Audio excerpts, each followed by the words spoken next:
I'll tell you what's not fair. Spending a lifetime on a dime store shelf watching every other toy be sold. Stinky Pete, also known as the Prospector, is one of the villains in the Toy Story movies who has faced a lot of hardship over the years. In this video, we take a close look at everything he went through and the reasons behind his bitterness. His story starts back in the late 1940s and early 1950s, when westerns ruled children's entertainment.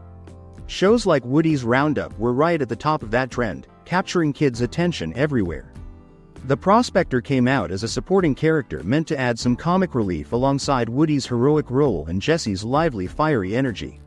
Life was good for him during that era because the whole toy crew, Woody, Jesse, Bullseye, and himself, stayed together in the show, and it was a huge hit with audiences. That all changed in 1957 when the Soviet Union launched the Sputnik satellite. Suddenly, children's interests shifted overnight from cowboys to space adventures, and it wasn't a slow change, it hit like a shockwave. Kids stopped caring about westerns, including Woody's Roundup, and turned their focus to space rangers and sci-fi toys instead. With demand dropping so fast, the show got cancelled because sponsors jumped ship to back space-themed programs. Once the TV series ended abruptly, sales of the related toys collapsed completely. While a handful of Woody and Jesse dolls had already reached kids like Andy or Emily, most of the Prospector figures sat untouched in stores. No one wanted them, and he ended up completely forgotten. Part of why this happened ties back to his design as the grandpa type of character.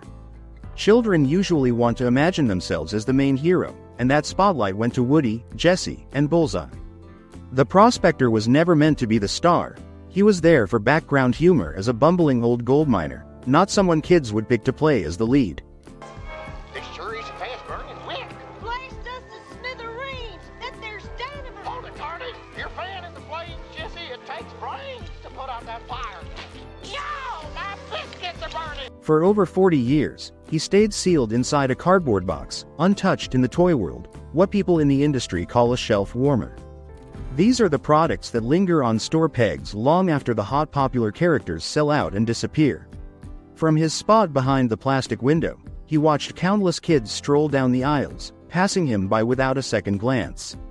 They picked up every other toy except him, grabbing Buzz Lightyear figures instead because those Space Ranger toys took off in popularity during the space craze. That constant rejection is what built up his resentment toward Space Rangers over time.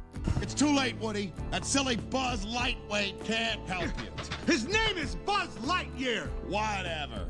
Always hated those upstart space toys. Okay, Woody, let's go! Oh. Ooh. Take that, space toy! He never got a real owner during all those decades, and by the 1990s, the only thing left of his worth was his rarity. Collectors like Al didn't care about him for fun or play value. They saw him as a perfect mint condition relic from a forgotten TV era.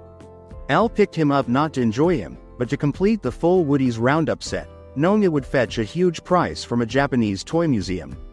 That's why in the movie, he's so fixated on pulling the gang back together for that sale. In his view, it was his one shot at purpose. If it fell through, he'd just end up back on the shelf, forgotten again, which pushed him to take all those desperate steps we see. Sure, none of this excuses how selfish and manipulative he acted, but it's clear he's endured a ton of neglect and isolation. In the end though, he finally lands an owner after everything. We don't get to see their relationship play out, but given his backstory, it's easy to picture him feeling real relief and happiness at last, just having someone to belong to.